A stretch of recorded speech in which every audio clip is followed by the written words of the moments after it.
व 7वीचे विद्यार्थी तुम्हाला एक नाटिका सादर करून दाखवणार आहे. पुंडलिका, अरे पुंडलिका, खूप तहान लागलीस रे, थोडं पाणी दे ना. या तुमचं तुम्हीच.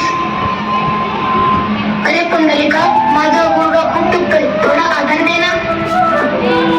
दिवसभर तुमचीच काम करायला मी तर तुमचा नोकर येत आहे, ना तुमचं तुम्हीच.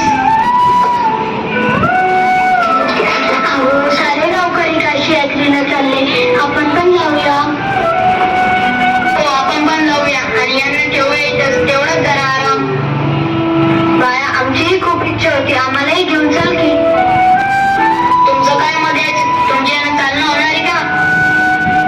अहो, सगळे गावकरी त्यांच्या आई वडिलांना घेऊन जात आहेत आणि तुम्ही तर तुमच्या आई वडिलांना इथेच ठेवताय. ते जात असतील त्यांच्या आई वडिलांना घेऊन, मला नाही जायचं. अगं, काय हे म्हाताऱ्यांना नेहमी यायला चालणं होणार आहे का? हो गो, म्हणले होते मी त्यांना. चला चला, घ्या आवरायला. उठ रे म्हाताऱ्या, उठ का म्हातारे, आवरा लवकर.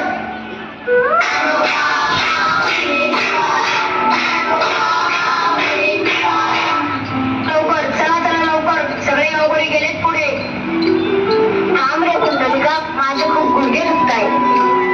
बंद करा तुमचे नाटकं. मी म्हणलं होतं ना, घरीच चालू होणार नाही. अरे, खूप दिवसानं जायचं होतं देवदर्शन करायला. हा राज तुम्हाला. चला, गावकरी गेलेत पुढे, नेतोच तुम्हाला आता.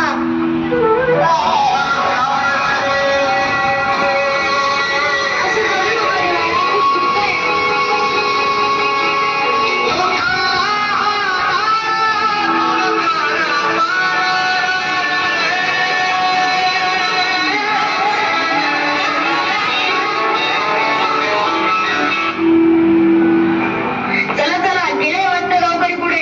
इथेच मुक्काम करावं लागतं वाटतं. बघतो मुक्कामाची सोय.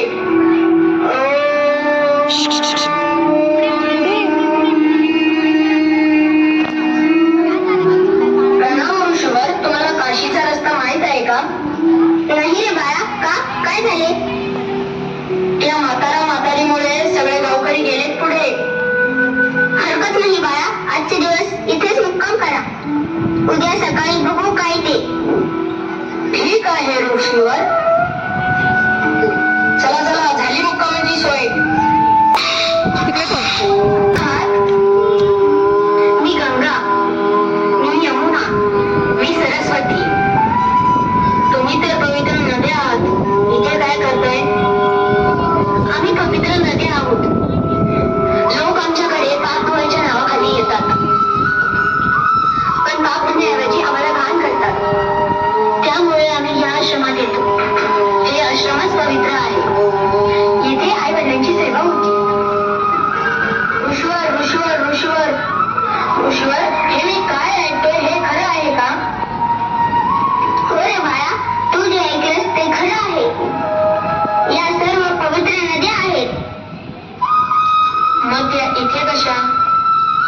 इथे आई वडिलांची सेवा केली जाते. पवित्र नद्या इथे सेवा करून पुन्हा स्वच्छ होतात. काय, आई वडिलांची सेवा? हो, तू जो काल काशीचा रस्ता विचारत होता ना, खरा देव काशीत नाहीये, खरा देव तर तुझ्या सोबतच आहे. काय, माझ्यासोबत कुठे आहे? बाळा, तू आई वडिलांची सेवा कर, सगळे देव तुझ्या दारात येतील. ऋषीवर, मला माफ करा, मी खूप चुकलो.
काही आई वडिलांना दुःख देणारा कुंडली त्याच आई वडिलांची मनापासून सेवा करू लागला. त्याचे बदललेले मन आणि त्याची निस्वार्थ सेवा पाहून भगवान विठ्ठल इतके प्रसन्न झाले की ते म्हणाले, पुंडलिका, आज तू मला जिंकले आहेस. ज्या घरात आई वडिलांचा सन्मान होतो त्या घरात मी स्वतः राहतो. आजपासून मी या विटेवर उभा राहील, जेणेकरून प्रत्येक भक्ताला हा संदेश कायम लक्षात राहील. म्हणूनच संत ज्ञानेश्वर महाराज म्हणतात, युगे 28 विटेवर घेऊन जा. मित्रांनो, विठ्ठल फक्त पंढरपुरात नाही, पुंडलिकाला आई वडिलांच्या सवयीत विठ्ठल घेतले. संत सावतामाळी, संत गोरा कुंभार, संत जनाबाई, संत नामदेव, संत ज्ञानेश्वर महाराज आणि संत तुकाराम महाराज यांनाही आपल्या कर्तव्यात, नामस्मरणात आणि भक्तीत विठ्ठल घेतले. याचा अर्थ एकच, देवाला शोधण्यासाठी दूर जाण्याची गरज नाही. आपण आई वडिलांचा आदर केला, शिक्षकांचा सन्मान केला, मन लावून अभ्यास केला, आपले काम प्रामाणिकपणे केले, इतरांना मदत केली आणि मनापासून देवाचे नाव घेतले तर विठ्ठल आपल्यालाही नक्कीच भेटेल. चला, आज आषाढी एकादशीच्या पवित्र दिवशी आपण सर्वजण एक सुंदर संकल्प करूया.